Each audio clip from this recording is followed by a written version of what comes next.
तो चलते हैं यहाँ पर आपका क्वेश्चन कह रहा है, जो कि हमने पिछले वीडियो में इस क्वेश्चन का कमेंट किया था, सभी लोगों ने लगभग सही जवाब दिया है इसका।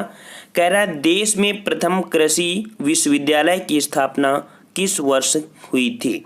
तो देश में प्रथम जो कि कृषि विश्वविद्यालय की स्थापना हुई थी, ऑप्शन राइट आपका हो जाएगा यहाँ पर बी नंबर 1960 में हुई थी। ठीक है, 1960 में हुई थी।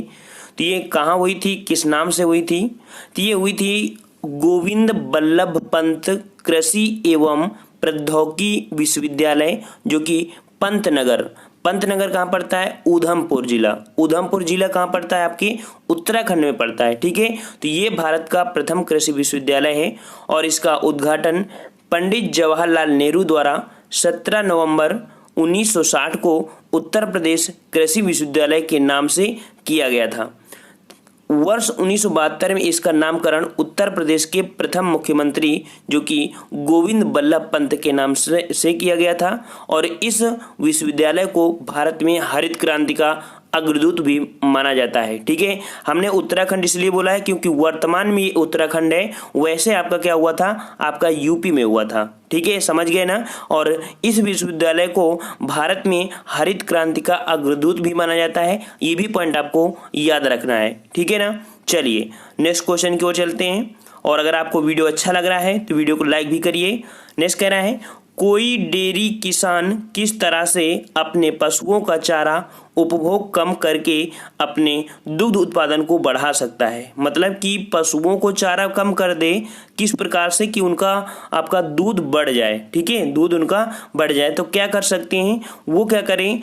ऑप्शन बी हो जाएगा आहार सांद्रण की पूर्ति में वृद्धि कर दे। ठीक है, मतलब क्या हुआ कि पशुओं की चारे की गुणवत्ता में वृद्धि तथा उसमें पोषक तत्वों में वृद्धि करके चारे की मात्रा कम होने पर भी दुग्ध उत्पादन को बढ़ाया जा सकता है। मतलब कि जैसे मनुष्य को पौष्टिक आहार दीजिए, वैसे अगर पशुओं को आप आहार अच्छा देते हैं तो वो कम भी दोगे तब भी उनकी गुणवत्ता और दूध देने की जो कह सकते हैं दूध अधिक दे सकते हैं। ठीक है ना, ऑप्शन आपका बी सही हो जाएगा। नेक्स्ट कह रहा है आपसे यहाँ पर भारत में शीत ऋतु में शीतोष्ण पश्चिमी विक्षोभों से होने वाली वर्षा किन फसलों के अधिक उत्पादन में सहायक होती है। ठीक है ना, तो अपने भारत में शीतोष्ण अर्थात सर्दियों में आपकी वर्षा होती है। ठीक है, और ये किस लिए मतलब किस फसल के लिए ज़्यादा ही सहायक होती है? तो कह सकते हैं कि ऑप्शन राइट आपका हो जाएगा रबी की, क्योंकि सर्दियों में कौन सी फसल होती है? रबी होती है। लगभग अक्टूबर नवंबर में बोई जाती है और आपके मार्च अप्रैल में काट ली जाती है। तो इसमें से जो सर्वोत्तम और सबसे ज़्यादा सहायक होने वाली फसल आपकी हो जाएगी रबी की फसल। ठीक है, और ये पश्चिमी विक्षोभ ये कह सकते हैं कि भूमध्य सागर एवं कैस्पियन सागर से आर्द्रता ग्रहण कर भारत में वर्षा कराते हैं। कहाँ से कराते हैं? तो ये कैस्पियन सागर और आपका भूमध्य सागर से आर्द्रता करते हुए भारत में वापस आते हैं और यहाँ पर सर्दियों में बारिश कराते हैं, जिससे रबी की फसल को फायदा मिलता है, जैसे गेहूं वगैरह होता है। नेक्स्ट क्वेश्चन आपसे कह रहा है कि बाण बनाना, एकत्रित करना और ऊन कटाई जैसी कुछ गतिविधियां किससे संबंधित हैं? ये गतिविधियां किससे संबंधित हैं? ऑप्शन राइट आपका हो जाएगा यहाँ पर ए नंबर, जो कि भेड़ पालन। ये जो बाण बनाना, एकत्रित करना, ऊन कटाई, ये किससे संबंधित होते हैं? भेड़ पालन से होती हैं ये आपके। और मुख्य रूप से ऊन तथा मांस के लिए भी पाली जाती हैं। कौन? आपकी भेड़। मतलब ये जो भेड़ होती हैं ऊन और मांस दोनों के लिए ही पाली जाती हैं आपकी जो भेड़ें होती हैं। नेक्स्ट क्वेश्चन की ओर आते हैं। क्वेश्चन आपके बहुत ही बेहतरीन है। वर्तमान में जैसे क्वेश्चन आपके बन रहे हैं वैसे क्वेश्चन आपके लेके आए हैं। लेवल आपका क्वेश्चन देखने का इजी होगा, लेकिन समझाने में आपको ज़्यादा यहाँ पर समझा देते हैं। कह रहा है तिलहन की फसल के संबंध में नीचे दिए गए कथनों में से कौन सा सत्य है? ठीक है, कौन सा सत्य है? तो देखते हैं भाई, इनको पढ़ के कह रहा है पहला कि इनका उपयोग खाद्य पदार्थ के रूप में तथा प्रसाधन उद्योग में कच्चे माल के रूप में करते हैं। किसका करते हैं? तो तिलहन का। ठीक है, ये बात तो सही कह रहा है। सेकंड भी देख लेते हैं। कह रहा है तिल उत्तरी भारत में खरीफ की फसल है तथा दक्षिणी भारत में रबी की फसल है। और ये दोनों बातें ही सही हैं कि तिल जो होता है उत्तरी भारत में खरीफ की फसल के नाम से जाना जाता है क्योंकि खरीफ में बोते हैं, और दक्षिण भारत में रबी, क्योंकि मानसून दोनों ही क्या होते हैं लगभग उसी के अकॉर्डिंग होते हैं। तो ऑप्शन यहाँ पर आपका क्या हो जाएगा? तो ऑप्शन आपका हो जाएगा जो ए और बी दोनों हो गए, ठीक है, ए और बी दोनों। इसमें आते कौन है तिलहन में? तो जैसे कि मूंगफली, सरसों, नारियल, तिल, सोयाबीन, अरंडी, अलसी, सूरजमुखी भारत में उगाई जाने वाली प्रमुख तिलहन फसलें हैं। और इनमें से अधिकतर खाद्य फसलें देखा जाए तो भोजन बनाने में प्रयोग किए जाते हैं, परंतु इनमें से कुछ तिलहन होते हैं उनके बीजों को साबुन, प्रसाधन या श्रृंगार के रूप में करते हैं। और उबटन का नाम सुने हो, उबटन के रूप में भी कच्चे माल के रूप में इसका प्रयोग करते हैं। जो तिल होता है, तिल, तो तिल उत्तर भारत में खरीफ की फसल और दक्षिण भारत में रबी की फसल है। जैसे कि अरंडी खरीफ और रबी दोनों ऋतुओं में पाई जाती हैं। जो अरंडी होती है, अरंडी मतलब आपने देखा होगा, तो अरंडी की जो फसल होती है वो खरीफ की फसल और रबी दोनों ऋतुओं में आती है। करीब वो आपकी 10 मंथ लग जाता है ना उसको मतलब कि तैयार करने में। इस कारण से जो अरंडी होती है वो आपकी खरीफ और रबी दोनों में ही आती है। ठीक है फ्रेंड्स, चलते हैं नेक्स्ट क्वेश्चन की ओर। क्वेश्चन आपसे कह रहा है, यदि खाद्यान्नों का सुरक्षित संग्रह सुनिश्चित करना हो तो कटाई के समय उसमें आर्द्रता अंश कितने प्रतिशत से अधिक नहीं होना चाहिए? समझ गए ना क्वेश्चन क्या कह रहा है कि खाद्यान्नों को सुरक्षित संग्रह था सुरक्षित रखना है तो कटाई के पहले जो आर्द्रता उसमें कितनी प्रतिशत से अधिक नहीं होना चाहिए? तो ये कितनी नहीं होनी चाहिए? ऑप्शन राइट आपका हो जाएगा 9 का ए नंबर, अर्थात 14% से अधिक नहीं होना चाहिए, ताकि सापेक्षिक आर्द्रता निश्चित रहे। ठीक है, और ये जो वर्ड बोला गया है कि कितना % रहना चाहिए, तो आपके खाद्य एवं कृषि संगठन जो कि FAO के मानकों के अनुसार ये बताया गया कि 14% से अधिक आर्द्रता नहीं होना चाहिए। नेक्स्ट क्वेश्चन आपसे कह रहा है, भारत में रबड़ का पौधा कहाँ से लाया गया है? भारत में रबड़ का पौधा कहाँ से लाया गया है? तो ये लाया गया है, ऑप्शन राइट आपका बी हो जाएगा, ब्राजील से। कहाँ से लाया गया है? जो रबड़ का पौधा आया है भारत में वो आपका कहाँ से आया? ब्राजील से आया है। और ये ब्राजील में जो कि अमेजन बेसिन में आपका जंगली रूप में उगने वाले हेविया, ठीक है, क्या नाम है इसका, जो ब्राजील में नाम है इसका हेविया ब्राजीलियंस वृक्ष के दूध को जमा कर प्राप्त किया जाता है। इसके बीज वर्ष जो लाए गए थे अपने भारत में 1876 में लाए गए थे, पारा जो कि ब्राजील में पड़ता है। ठीक है, और भारत में लाए गए तथा 1895 ईस्वी में इसे दक्षिणी केरल की पहाड़ी ढालों पर लगाए गए। कहाँ पर? ये केरल पर लगाए गए थे, दक्षिणी ढाल पर। इसीलिए जो रबड़ आपकी होती है तो कहाँ पर होती है? लगभग आपके केरल साइड में होती है। समझ गए होंगे इसका इतिहास कहाँ से आया। चलिए नेक्स्ट क्वेश्चन आपसे यहाँ पर कह रहा है कि भारत में उगाई जाने वाली अधिकतर कॉफी किस किस्म की होती हैं? भारत में उगाई जाने वाली अधिकतर कॉफी किस किस्म की होती हैं? तो यहाँ पर ऑप्शन आपके 4 दिए हैं और इसका राइट ऑप्शन हो जाएगा आपका जो कि सी नंबर है, अरेबिका।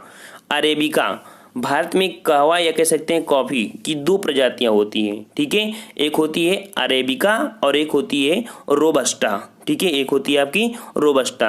यहाँ उगाई जाने वाली जो अधिकतर कॉफी की किस्म होती है वो आपकी कौन होती है? अरेबिका होती है। अरेबिका काफी मूल रूप से अफ्रीका के इथियोपिया देश का पौधा है। जो ये पौधा है आपका, ये आपका अफ्रीका के इथियोपिया देश का आपका पौधा है। ठीक है, समझ गए इस पॉइंट को। अगर आपको अच्छा लग रहा है और आपको लग रहा है कि इस चैनल पर काफ़ी नॉलेज मिल जाता है तो वीडियो को जरूर लाइक करिए और चैनल को भी सब्सक्राइब कर लीजिए। यहाँ पर कह रहा है अगला क्वेश्चन कि मोटे अनाज के संबंध में निम्नलिखित में से कौन सा सही है? ठीक है, कौन सा सही है? तो यहाँ पर देखते हैं, पहला पॉइंट आपसे कह रहा है यहाँ पर कि मोटे अनाजों में पोषण तत्वों की मात्रा अधिक होती है। ये बिल्कुल बात सही है। आप लोगों को मोटे अनाज का सेवन भी करना चाहिए। कैसे, अभी बताते हैं आपको। कह रहा है ज्वार, बाजरा, रागी भारत में उगाए जाने वाले प्रमुख मुख्य मोटे अनाज हैं। ये दोनों ही सही हैं, अर्थात आपका सी ऑप्शन यहाँ पर हो जाएगा, ए और बी दोनों। तो मोटे अनाज खाने से पोषक तत्व की मात्रा उसमें ज़्यादा होती है।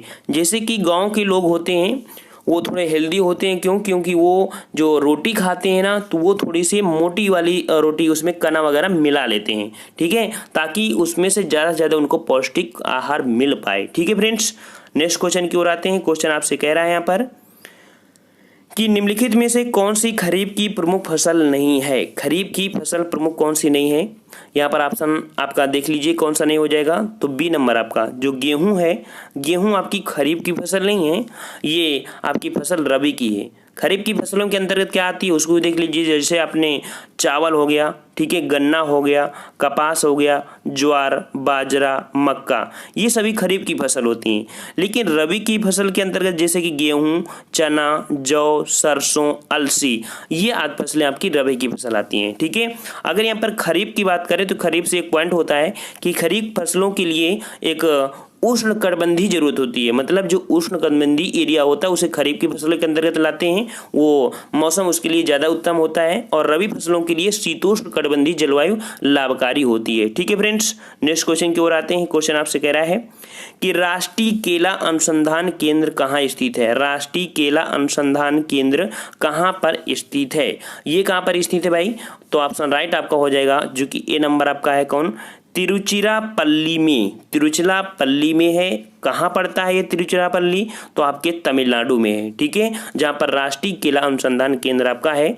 और यह केले के उत्पादन में वृद्धि के लिए फसल उत्पादन, फसल सुधार और फसल संरक्षण में कार्य करता है, जो कि राष्ट्रीय केला अनुसंधान कहाँ पर है? आपके तमिलनाडु तिरुचिरापल्ली में है। ठीक है, नेक्स्ट क्वेश्चन की ओर आते हैं। क्वेश्चन आपसे कह रहा है कि निम्नलिखित में से कौन सा राज्य इलायची का उत्पादन नहीं करता है।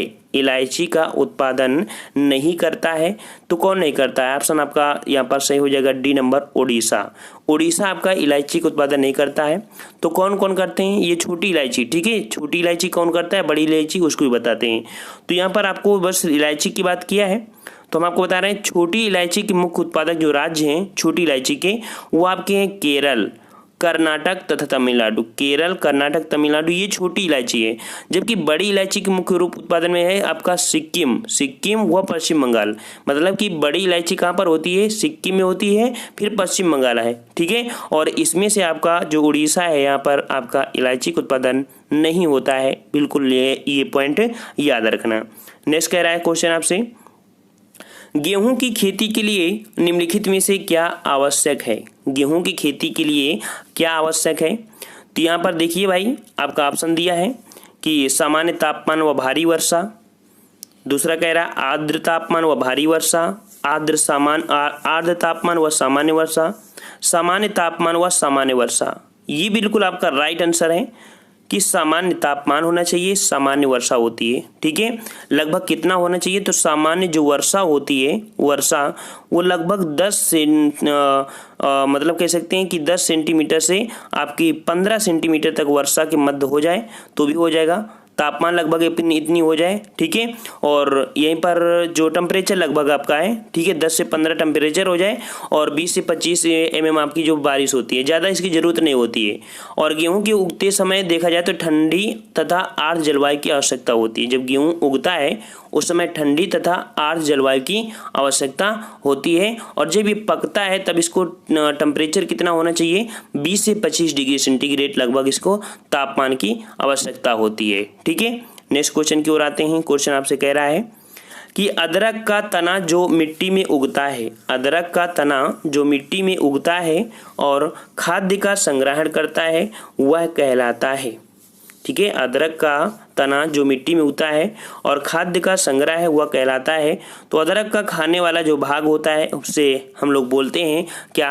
तो प्रकंद बोलते हैं। इसे क्या बोलते हैं? प्रकंद बोलते हैं। अदरक जिसे कह सकते हैं कि इंग्लिश में उसे बोलते हैं जिंगर। ठीक है, जिंगर का तना जो कि मिट्टी में उगता है तथा खाद्य का संग्रह करता है, और यह कहलाने वाला भाग का होता है प्रकंद कहलाता है। ठीक है, ऑप्शन राइट आपका यहाँ पर बी हो जाएगा।